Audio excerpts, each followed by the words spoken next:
parole de Dieu, c'est Jésus-Christ. La parole de Dieu s'est faite chair. Et cette parole, elle nous est manifestée au travers de la Bible. Lorsque vous lisez la Bible, bien vous lisez la parole de Dieu, ce que Dieu désire pour vous, pour chacun d'entre nous. Le feu de Dieu ou le feu étranger. Vous savez, on a le choix dans ce monde, et ce monde même évangélique, ou même au plus large, ce monde charismatique, on a besoin de faire le choix du feu qui doit alimenter notre vie. Et je vous invite vraiment à faire le choix du feu qui correspond à ce que l'Écriture nous enseigne. Parce que c'est important de vivre ce que dit l'Écriture, la parole de Dieu. Et puis de s'attacher à ce que dit l'Écriture. Vous savez, le Seigneur nous parle dans un texte de la Bible, il nous parle de personnes qui vont venir dans sa présence et qui vont lui dire « Mais Seigneur, n'avons-nous pas prophétisé en ton nom? N'avons-nous pas fait beaucoup de miracles en ton nom? N'avons-nous pas fait ceci ou cela en ton nom ?» Mais la réponse de Jésus est « Je ne vous ai jamais connu. Je ne vous ai jamais connu. » Et ils ont été chassés loin. Je crois que c'est important de vivre ce que la parole de Dieu elle enseigne. Après toutes les autres manifestations qu'il y a derrière, bien gloire à Dieu si elles sont conformes à ce que l'Écriture nous enseigne, mais je vous invite à rester attaché à ce qui est écrit, parce que, comme on dit, les écrits restent. Et la parole de Dieu, elle restera. Elle restera. Alléluia.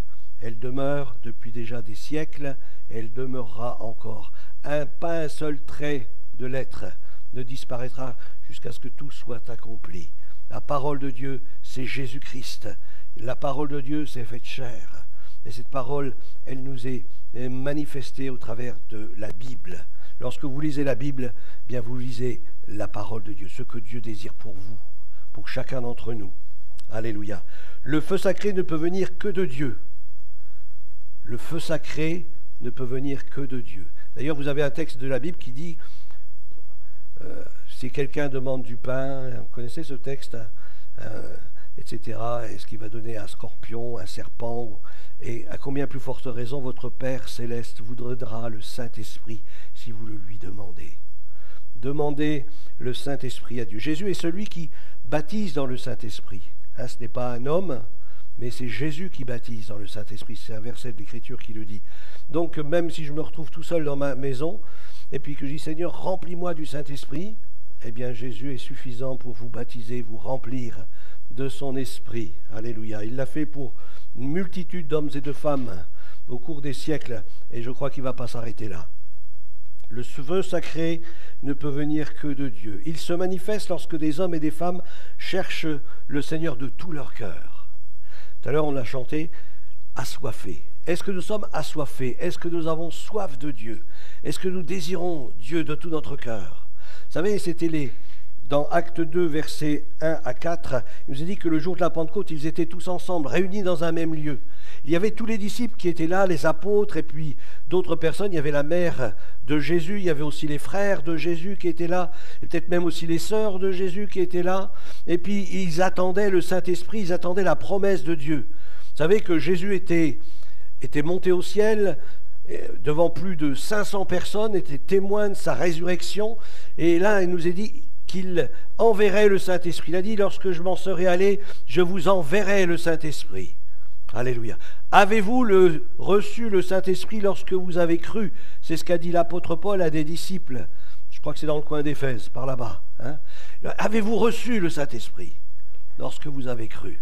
Et je crois que c'est important de rechercher à être rempli, à être baptisé dans le Saint-Esprit. Les disciples ont attendu 10 jours. Est-ce que vous êtes prêts à attendre à être baptisé dans le Saint-Esprit, à prendre le temps de vous mettre à part, dire Seigneur, cette promesse-là, elle est aussi pour moi aujourd'hui. Je t'ai donné mon cœur, je t'ai donné ma vie, j'ai été lavé et purifié par ton sang précieux. Seigneur, je sais, tu vis en moi, je suis sauvé. Waouh! Donc tu as rempli tous les critères pour recevoir le Saint-Esprit. Alors invoque-le, dis Seigneur Jésus, comme le dit ta parole, baptise-moi dans le Saint-Esprit. Je veux recevoir aussi cette promesse de l'Écriture. Vous savez, c'est tellement important d'être baptisé dans le Saint-Esprit. On ne prend pas assez conscience de l'importance. Jésus lui dit, je vous enverrai un autre moi-même, le Saint-Esprit. Afin qu'il soit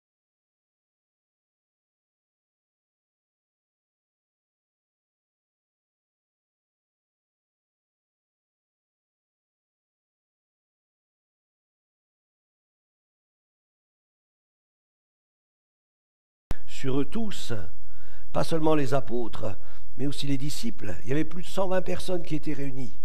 On n'est pas 120 ce matin, vous imaginez, 120 personnes, ça faisait du monde. Hein? Puis d'un seul coup, parce que ça faisait plusieurs jours, ça faisait 10 jours qu'ils se rassemblaient tous les jours. Est-ce que vous êtes prêts à venir tous les jours ici pour prier, pour prendre du temps devant Dieu, des heures, hein, pas 10 minutes ou 1 heure. Mais ils prenaient du temps, ils venaient dans la présence de Dieu, ils prenaient du temps. Et puis là, Seigneur, il y a cette promesse d'être rempli de l'Esprit. Seigneur, je veux recevoir.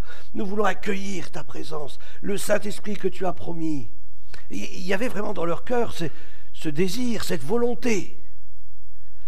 Parfois, nous nous relâchons vite. Hein. On prie 1 fois ou 2, et puis après, on dit, oh bon, si le Seigneur ne veut pas me baptiser du Saint-Esprit, tant pis. Non, persévère. Ils ont attendu 10 jours. Et c'était des apôtres. Des apôtres. Ils ont vu des miracles, ils ont vu des choses extraordinaires se passer. Ils auraient pu dire, ça suffit.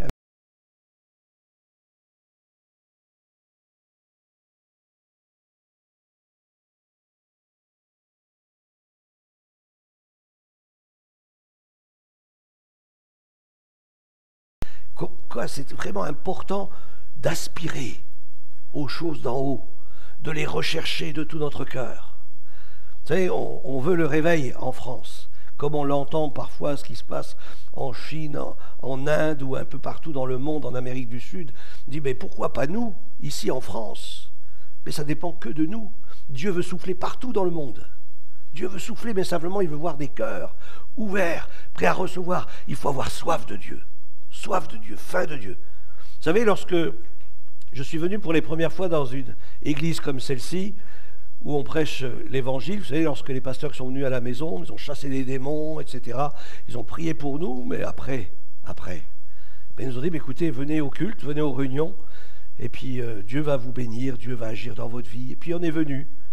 Et puis dans les réunions, j'aimais beaucoup les chants, mais aussi surtout la prédication, parce que j'avais ma Bible. Et comme je me suis fait piéger une fois lorsque j'ai vu le prêtre faire tourner les tables avec ma mère, je me dis, c'est pas possible, tous les religieux, ne peut pas faire confiance à un religieux. Mais par contre, à Jésus, je peux lui faire confiance. Et puis là, j'écoutais la prédication et je regardais si ce qu'il disait, c'était conforme à ce qui était écrit. Et je vous invite à faire de même. Venez avec votre Bible, lisez votre Bible, consultez les Écritures, plongez vos regards dans la parole de Dieu, laissez-vous imprégner de la parole de Dieu. Et puis, pendant quelques temps, pendant quelques semaines, je venais, mais ça me faisait beaucoup de bien lorsque je venais, mais lorsque je partais, ça s'évaporait un peu. Hein. Mais lorsque je venais, ça me faisait tellement du bien. Puis je voyais les gens qui étaient heureux. Tout à l'heure, on a chanté un chant, c'était « Attaché à la croix pour moi ». Ce chant m'a beaucoup marqué parce que lorsque je suis venu dans cette petite église en 1985, il y avait une femme qui était remplie du Saint-Esprit, une femme âgée. Elle était très âgée. Il lui manquait une jambe parce qu'elle avait le diabète.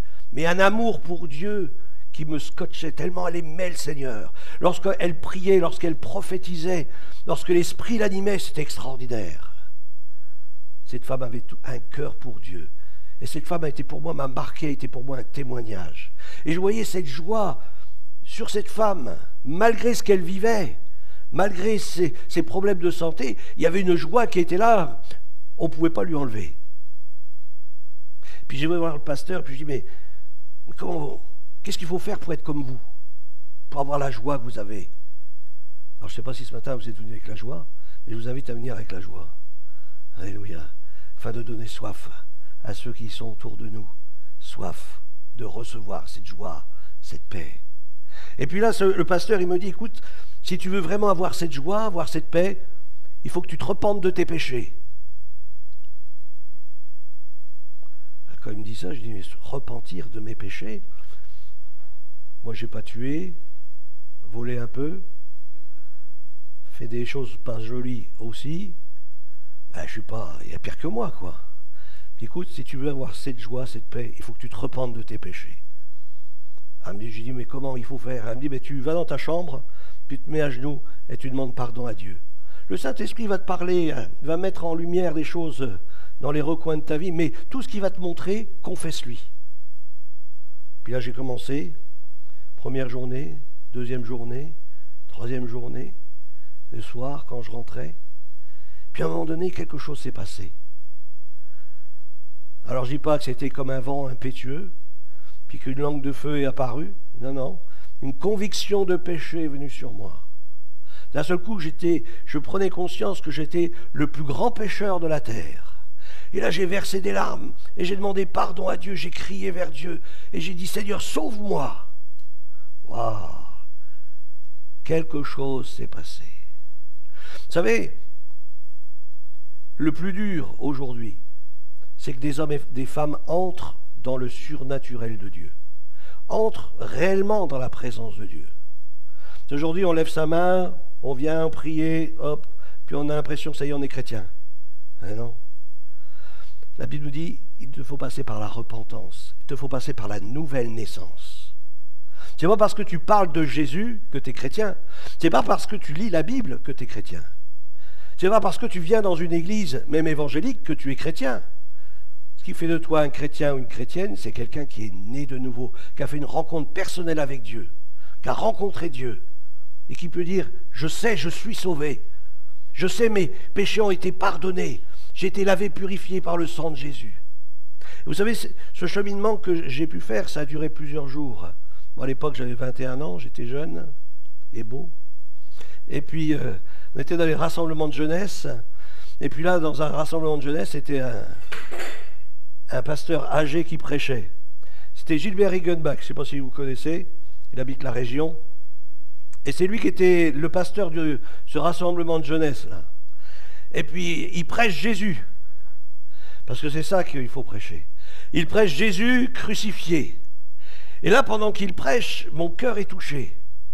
D'ailleurs, à chaque fois que je venais aux réunions, mon cœur était touché. Rien que par les chants, etc. J'étais devenu tellement sensible au Saint-Esprit, lorsque le Saint-Esprit mettait le doigt sur quelque chose, je pleurais, je demandais pardon à Dieu. Et puis là, pendant ce moment, ce pasteur, il dit, bien, si vous voulez recevoir Jésus dans votre vie, je vous invite à vous lever à votre place. Alors bien sûr, je m'étais déjà levé au moins 10 000 fois avant. Hein. Mais voilà, rien ne s'était passé de concret. Mais il y avait ce désir. Vous savez, ce sont les violents qui s'emparent du royaume de Dieu. Est-ce que tu veux être sauvé? Est-ce que tu veux être sauvé? Et puis là, il dit, bien, si vous voulez recevoir le Seigneur Jésus dans votre vie, levez-vous à votre place. Puis là, je me lève, et au moment que je me lève, j'ai une vision. Au moment où je me lève, je vois le visage de Jésus-Christ tuméfié. Je ne reconnais même pas un visage, tellement il est marqué de bleu, tellement il y a du sang qui coule sur son visage. Et dans cette vision, ce visage, il se tourne vers moi et il me dit, c'est pour toi. C'est pour toi. Jésus n'est pas mort pour le monde entier. Jésus est mort pour toi. Il est mort pour toi. Il est mort pour toi. Et là, j'ai cette vision. Et là, je fonds en larmes. Alors là, je suis complètement éclaté avec ça. Et je pleure, et je pleure, et je pleure. Et après, il dit, écoutez, je vais prier avec vous.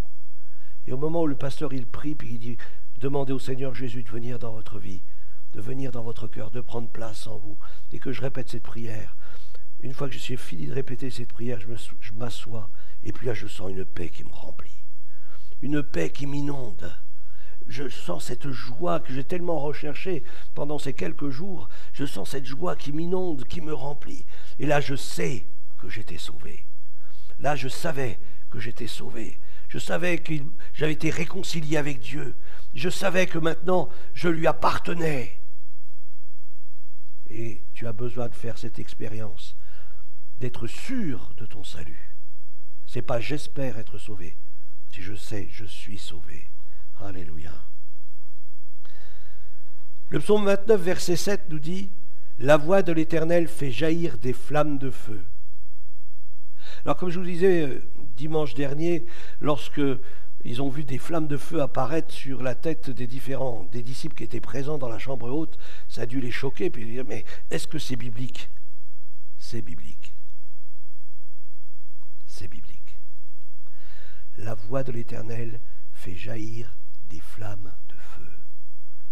Oh, psaume 29, verset 7.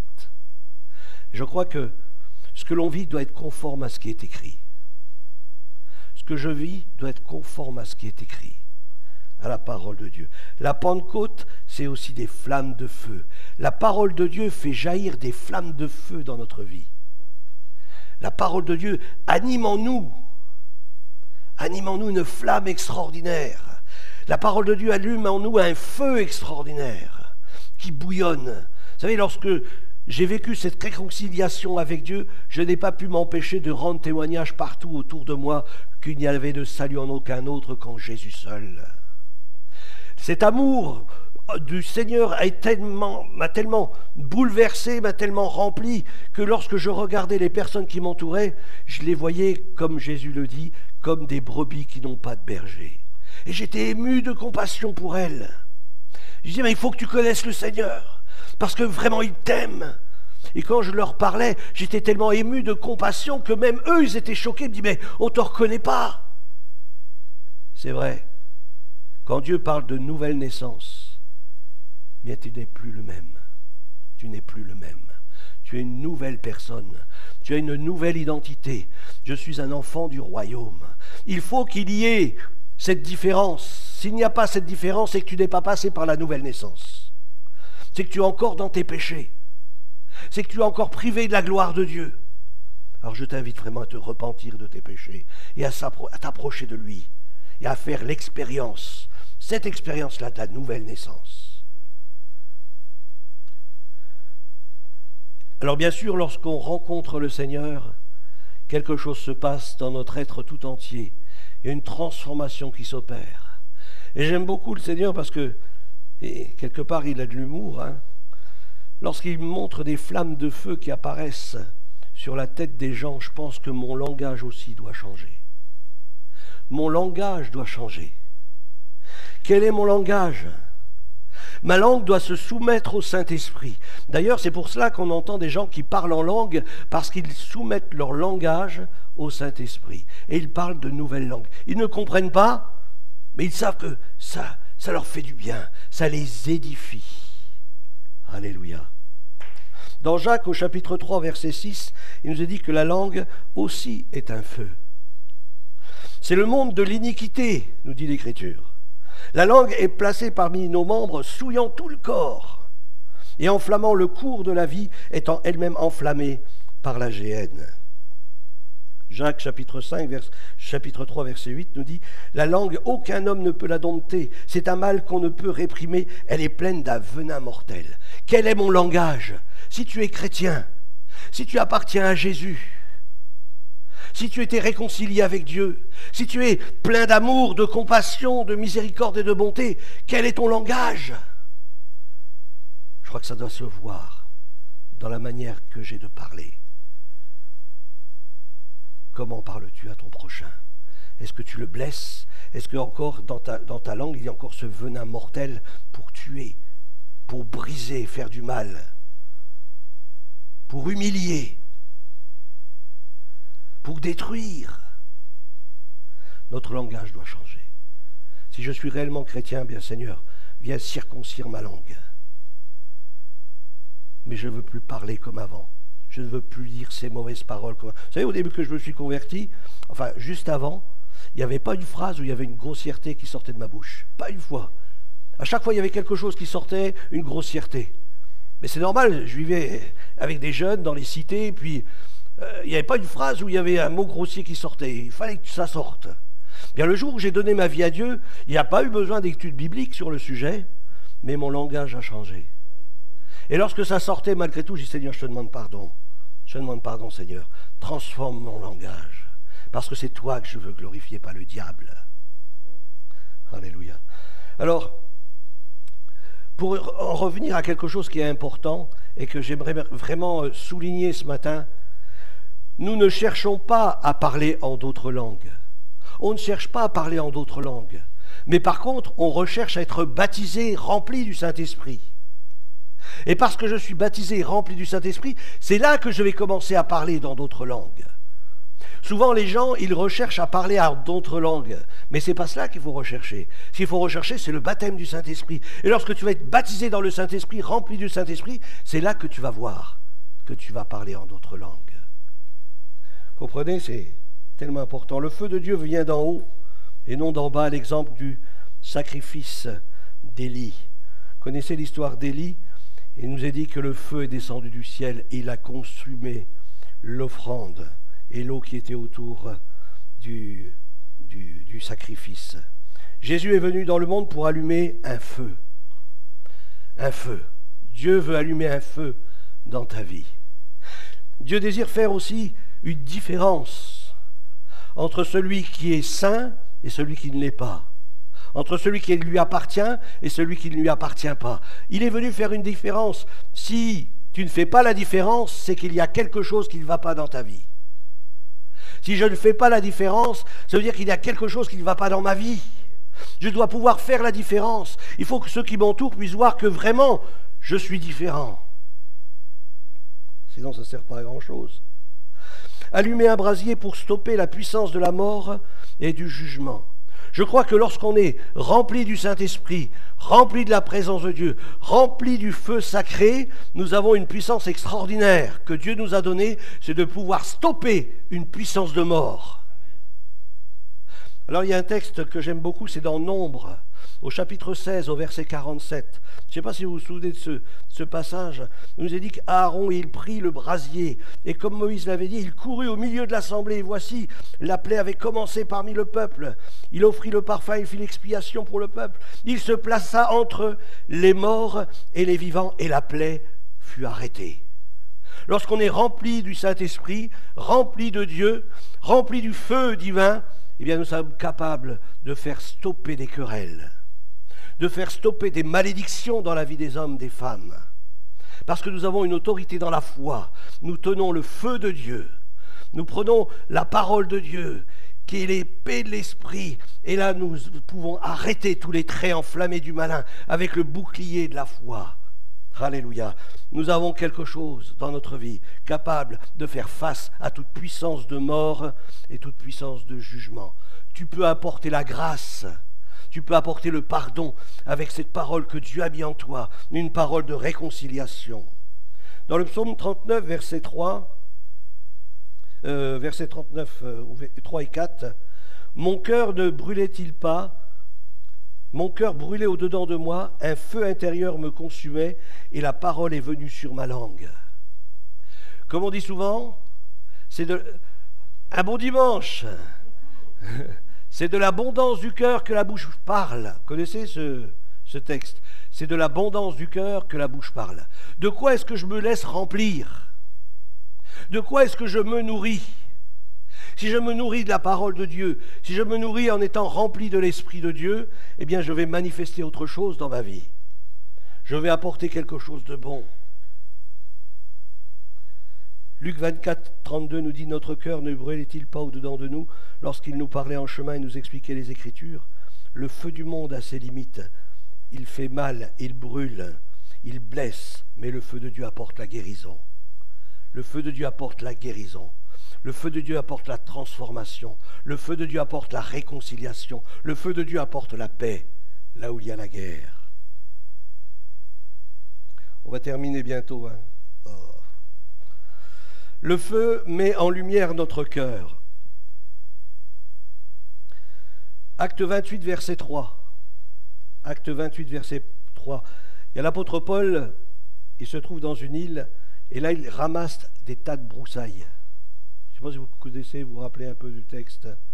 Acte 28, 3. Paul, ayant ramassé un tas de broussailles et l'ayant mis au feu, une vipère en sortit par l'effet de la chaleur et s'attacha à sa main.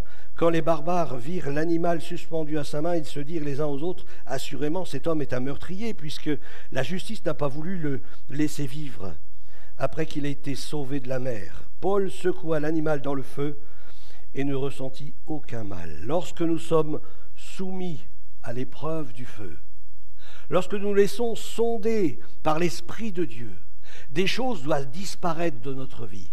Peut-être des choses qui sont attachées à nous, mais qui ne font pas partie de nous, qui font partie de l'ennemi, de l'adversaire, de l'ennemi de nos âmes, de celui qui veut nous détruire, de celui qui veut nous communiquer un venin mortel. Et là, le texte de l'Écriture nous dit que Paul, il secoua au-dessus du feu la vipère, elle tomba dans le feu. S'il y a des choses dans ta vie qui sont attachées à toi et que tu n'arrives pas à t'en défaire, approche-toi de la présence de Dieu. Viens au contact du feu sacré. Et là, confesse-lui ces choses au Seigneur et secoue ces choses. Vous savez, c'est attaché, hein? C'est attaché. C'est une morsure. Lorsque cet animal, il vous mord, il reste accroché. Eh bien, secouez, secouez, secouez jusqu'à ce qu'elle tombe. Persévérez. Seigneur, je veux être libéré de ces pensées de suicide. Seigneur, je veux être libéré de ces pensées d'adultère. Seigneur, je veux être libéré de ces pensées de meurtre. Secouez ces choses dans le feu et le Seigneur vous en libérera au nom de Jésus-Christ. Vous savez, il y a des choses qui peuvent rester attachées à nous, même après notre conversion. Des choses peuvent être encore attachées et on n'arrive pas à s'en séparer. Mais plus vous allez vous approcher du feu de Dieu, plus vous allez vous approcher de la présence de Dieu, plus ces choses vont vous lâcher. Le diable n'aura plus aucun pouvoir sur vous. Jésus l'a dit dans le jardin de Gethsémane, il n'a rien en moi. Alors qu'il ne puisse rien avoir en vous. Qu'il n'y ait pas un endroit où il puisse se poser sa patte. Qu'il n'y a pas un endroit où il y a un accès. La Bible nous dit, ne donnez pas accès au diable. Vous savez qu'au travers de la colère, on peut lui donner un accès. Ne donnez pas accès à l'ennemi de nos âmes. Dieu permet donc le feu de l'épreuve, justement pour que nous puissions prendre conscience de nos besoins. Le Saint-Esprit produit la pureté de Dieu dans nos vies. Le dessein de Dieu, c'est de nous purifier, ce que dit Tite, chapitre 2, verset 14. Le Saint-Esprit est l'agent de notre sanctification. Plusieurs textes de l'Écriture le disent. 1 Corinthiens 6, 11, 2 Thessaloniciens 2, 13 et 1 Pierre 1, 2. Comme un fondeur se sert du feu pour purifier un métal précieux de toute souillure, Dieu se sert de l'Esprit pour nous purifier de nos péchés. Le psaume 66, verset 10 et Proverbe 17, verset 3. Alors si vous voulez revoir tous ces versets, je vous invite à aller sur notre chaîne YouTube, de réécouter le message de ce matin, et puis de reprendre les versets que je viens de vous citer, et de prendre votre Bible, et de contrôler par rapport à l'Écriture ce que vous avez entendu. Et c'est son feu qui nous sanctifie et qui nous raffine. On a besoin du feu de Dieu pour nous sanctifier dans nos vies. Et pas seulement aujourd'hui, mais tous les jours. Laissons le Saint-Esprit sonder nos cœurs. Seigneur, tu sais ce qu'il y a au fond de moi. Alléluia. Bon, je crois qu'on va arrêter là. Je vais juste terminer par ce passage. C'est dans la parole vivante. Je ne sais pas si vous connaissez cette version, la parole vivante. De temps en temps, je l'utilise parce que je trouve qu'elle est très enrichie, puisqu'elle utilise plusieurs versions de la Bible et les met un peu bout à bout, et ça nous donne une idée beaucoup plus globale du verset ou du texte. Et là, la parole vivante nous dit dans Éphésiens, au chapitre 5, versets 17 et 18. Éphésiens, chapitre 5, versets 17 et 18. On termine là, hein. Il est midi. C'est pourquoi ne soyez pas déraisonnables. Alors bien sûr, il faudrait lire tout ce qu'il y a avant, hein. Donc il arrive un peu à une conclusion pour les chrétiens d'Éphèse. C'est pourquoi ne soyez pas déraisonnables et imprudents. Ne vivez pas en dilettante, mais à travers tout ce qui vous arrive, en toutes circonstances, cherchez à comprendre. Seigneur, pourquoi je passe par ce chemin-là? Pourquoi est-ce que je vis telle ou telle chose? Cherchez à comprendre. Il n'y a pas de hasard. Dieu nous parle, la Bible nous dit, tantôt d'une manière, tantôt d'une autre. Et si on ne comprend pas d'une manière, il nous parle d'une autre façon. C'est à nous de prendre garde quand Dieu nous parle. Cherchez à comprendre ce que le Seigneur veut vous dire. Puis, tenez-vous fermement à ce qu'il vous demande. Lorsque j'ai compris, bien Seigneur, j'ai compris, c'est bon.